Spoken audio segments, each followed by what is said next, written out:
All right, Chase, we'll see you in a few minutes. We are covering southern Utah tonight, where the Garfield County Sheriff's Office says the monsoon season has been straining their resources. We're looking live from Bryce Canyon, where 11 people needed help in the park last night. This was during major flash floods.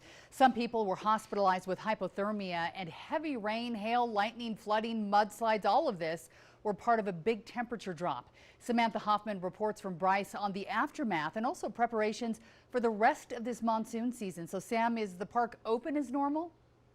The popular Navajo Loop behind me has reopened, but Wall Street and Bryce connector trails are closed for public assessment. As you can tell, this is a very steep elevation gain downwards into the canyon, causing concerns with each rain. Definitely heard that the monsoons are nothing to take lightly. Definitely, I know that we're looking at the weather app constantly. Hikers Juliana Steyer and Christine Barraza are staying ahead of the rain. Even that 5% chance, we're not gonna do the hike.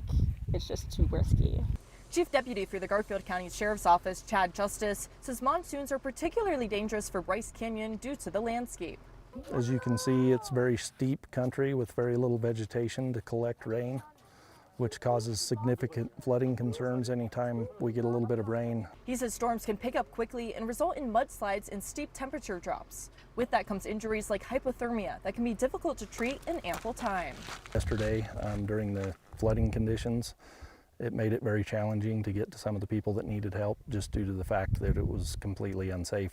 Justice says there's also limited resources for emergency demand. Garfield County spans about 5,000 square miles and has 5,000 residents. There's just 5 deputies and about 130 volunteers across search and rescue and EMS. We're a pretty small rural county with limited resources, and all of our search and rescue and emergency medical service personnel are all volunteers, and so it's hard to gather enough resources for that large of an event. The volunteer base can be difficult to grow because of budgeting constraints, with many having to supply their own vehicle and equipment.